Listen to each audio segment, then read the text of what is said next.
The mining station on Kepler 442b was supposed to be safe. It sat on the edge of known space, far from any conflict zones. Sarah Chin stood in the research lab, looking at rock samples under a bright light. She was 26 years old and had only been off Earth for 8 months. The other miners called her Doc, even though she always told them she was just a geologist. The attack came without warning. Zithri raiders burst through the main doors with weapons drawn. Their gray skin looked like stone, and their eyes glowed yellow in the dim station lights. Sarah had seen pictures of them before. Everyone in the galaxy knew about the Zithri. They were mercenaries who worked for anyone who paid enough credits. "Don't move," their leader hissed. His voice sounded like grinding metal. Sarah raised her hands slowly. Around her, the other 12 humans did the same. Her heart hammered in her chest, but she forced herself to breathe slowly. Training had taught her that panic killed people faster than weapons. Behind the Zithri came something else. Something huge. The creature had to duck through the doorway. It stood nearly 3 meters tall with scales that shimmered dark green under the lights. Thick muscles covered its frame and its eyes were deep amber. Sarah recognized the species from her xenobiology studies. The Krell. They were warriors from the Outer Rim, known for their strength and their strange sense of honor. The Krell's name was Thorax. He watched the Zithri shove the humans into a group with uncomfortable eyes. This wasn't what he had been told. The contract said they were raiding a military outpost. These were miners. Scientists. Not soldiers. "Load them up," the Zithri leader ordered. "The Vrex want information about Earth's defenses." Thorax's clawed hand tightened on his weapon. "You said this was a military target." "I said what you needed to hear," the Zithri replied without looking at him. "Your contract is binding, Krell. Do your job." The raiders herded the humans toward their ship.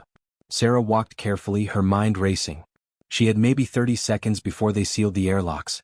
Her hand drifted slowly toward her belt. "Hands where I can see them." A Zithri grabbed her arm. But Sarah had already pressed the button. The emergency beacon was active now, hidden in her belt buckle.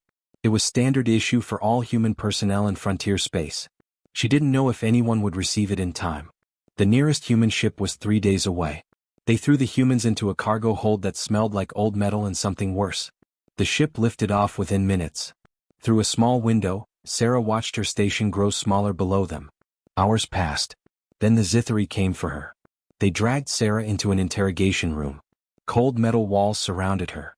Strange instruments lined a table. The Zithri interrogator smiled, showing too many teeth. "You will tell us about Earth's defense grid," he said simply. "I'm a geologist," Sarah replied. "I study rocks." "Then this will be unpleasant for you."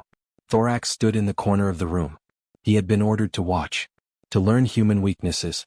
But as the interrogation began, something twisted in his chest. The Krell had rules about warfare. Honor codes that stretched back thousands of years. Torturing non-combatants violated everything he believed in. "This is wrong," Thorax growled. "Be quiet, beast," the interrogator snapped. "Or we'll tell the Vrex you failed your contract." Sarah screamed as pain shot through her body. Then she stopped screaming and just stared at the wall. Blood dripped from her nose. But she didn't speak. Didn't give them anything. Minutes dragged like hours.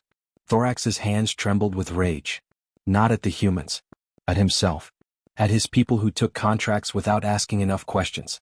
Sarah turned her head slightly. Through swollen eyes she looked at Thorax. Her voice came out as a whisper. "They're coming. You don't know what you've done." The Zithri laughed.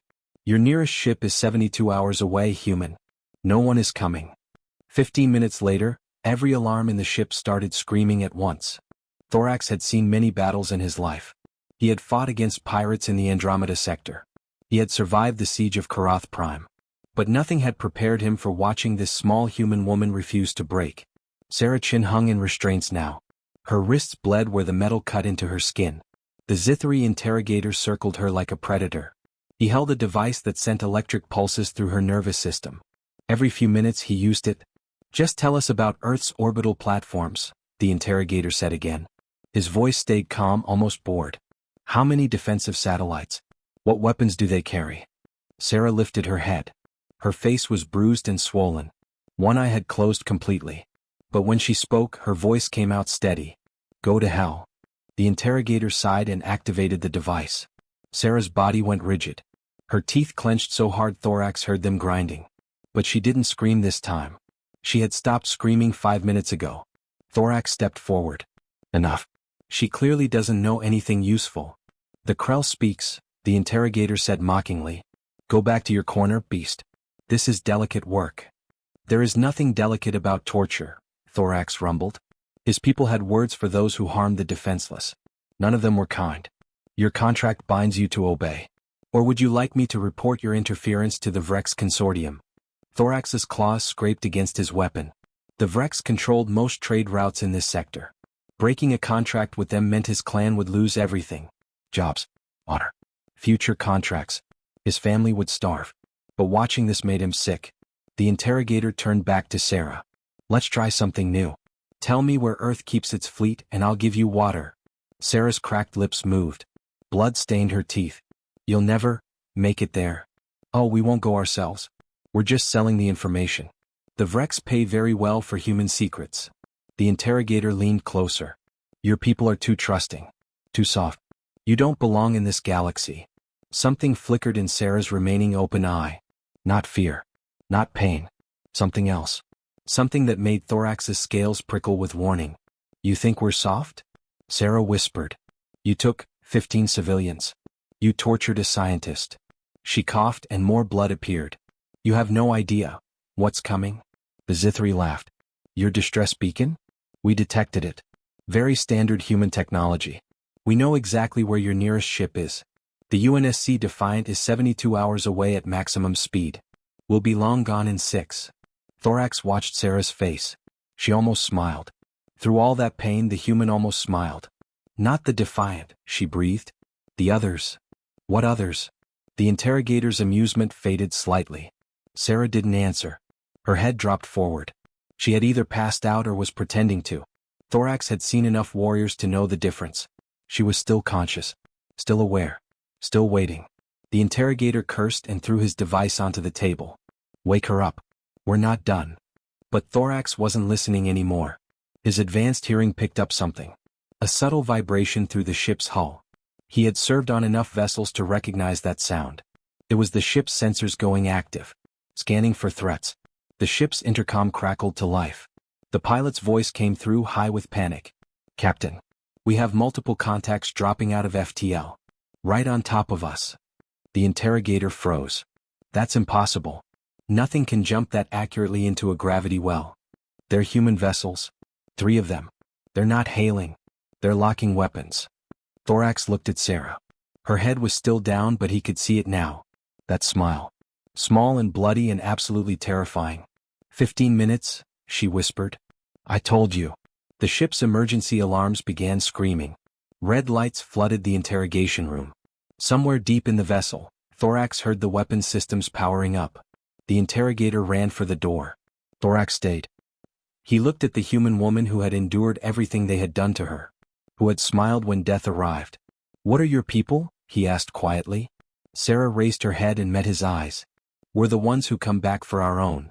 Then the ship shook as the first human missile struck home. The Zithri ship shook again. Harder this time. Emergency lights painted everything red. Thorax heard the captain screaming orders through the intercom, but the words were drowned out by another explosion. Through the small window in the interrogation room, Thorax saw them. 3 human ships hung in space like predators. They were smaller than the Zithri Raider, but they moved with frightening precision. No hesitation. No warning shots. This is impossible, Thorax muttered. No one can jump that close to a planet's gravity well. The math doesn't work. Sarah's voice came from behind him, weak but steady. We do lots of impossible things. You should have researched us better. The ship's weapons fired back at the human vessels. Plasma bolts lit up the darkness of space. But the human ships dodged with movements that seemed to defy physics. They were too fast. Too coordinated. One of the Zithri raiders burst into the room. His gray skin had turned pale. We need to evacuate. They're cutting through our shields like they're nothing. Fight back, the interrogator shouted. We have superior firepower. They're not fighting like anyone we've ever seen. They're not trying to disable us. They're trying to kill us. Another impact rocked the ship. This one was different. Louder. Closer. The hull groaned under stress. Thorax's military training told him exactly what that sound meant. The human ships weren't just firing missiles. They were boring through the outer hull with precision weapons. They're breaching us, Thorax said quietly. The interrogator ran from the room without another word. The other Zithri followed. Cowards, all of them. They were brave when torturing bound prisoners. Not so brave when facing real warriors. Thorax looked at Sarah still hanging in the restraints. Her blood had pooled on the floor beneath her. He made a decision that would probably end his contract. Maybe end his life.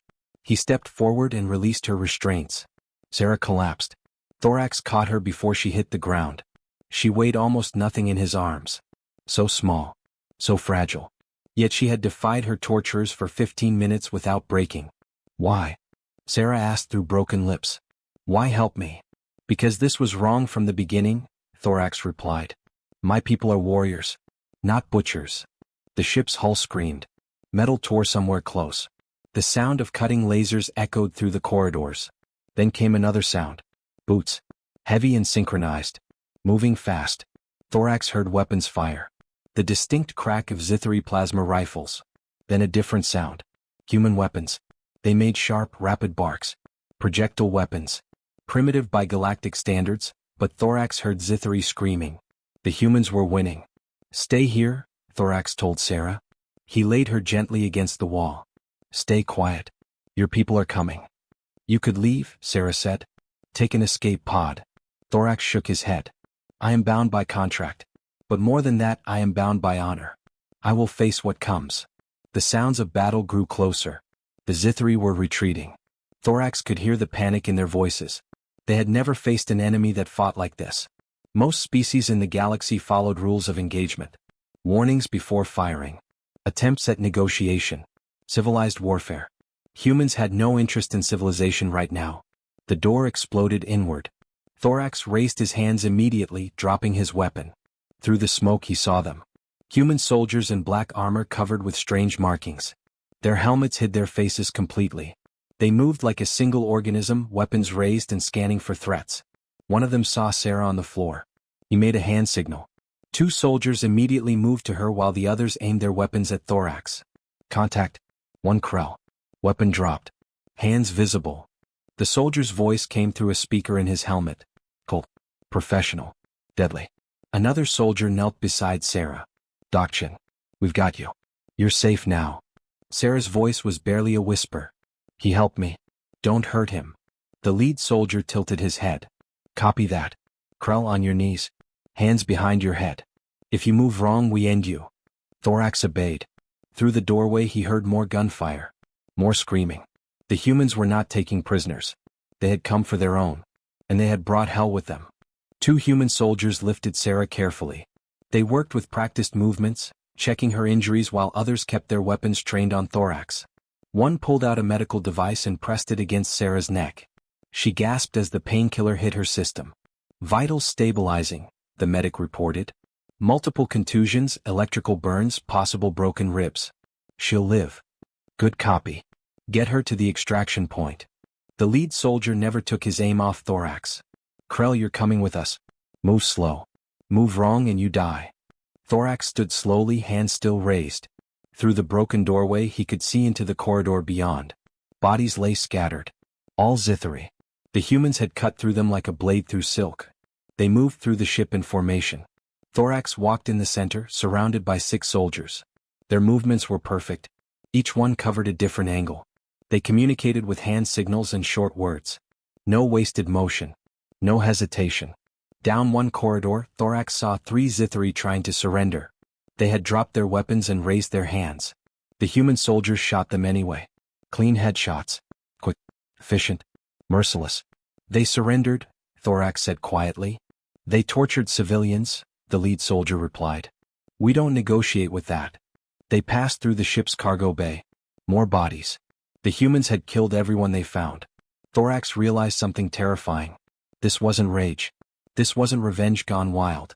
The humans were completely calm. They were following orders. This was their plan from the moment they arrived. Find their people. Kill everyone else. An explosion shook the deck. One of the human ships was firing on the Zithri vessel's engines. They were making sure no one could escape. Contact front. A soldier called out. The Zithri interrogator appeared at the end of a hallway. He raised his weapon. The humans fired first. The interrogator's body jerked as projectiles tore through him. He fell without making a sound. One of the soldiers walked up and checked the body. Confirmed kill. That's the last high-value target. Time check, the lead soldier asked. 14 minutes since insertion. 14 minutes. Thorax felt cold despite his scales. The humans had taken control of an entire ship in 14 minutes. They had found their people, eliminated all threats, and secured the vessel faster than most species could even organize a boarding party. They reached the docking port where the human ships had attached. Soldiers were everywhere now. They had brought a portable medical station. Sarah was already there, surrounded by doctors working on her injuries. She looked up as they brought Thorax past. Sergeant Chin identified him as non-hostile. The lead soldier reported to a commander. Claims he tried to stop the interrogation. The commander was older, with gray in his short hair. His uniform had more insignia. His eyes were cold as winter. We'll verify that. Take him to holding. They put Thorax in a small room with clear walls. He could see everything happening outside. Human soldiers moved with purpose, securing the ship. They were professional. Organized. Nothing like the stories of wild, emotional humans that other species told. A soldier approached his cell carrying a data pad. We pulled the security footage. Your story checks out. You objected multiple times. You didn't participate in the torture. You freed Dr. Chin before we arrived. What happens now? Thorax asked. Now we decide if you're a prisoner or a witness. Hours passed. Thorax watched as the humans stripped the Zithri ship of information. They were thorough. Every computer. Every file. Every communication log. They were building a case. Finding out who hired the raiders.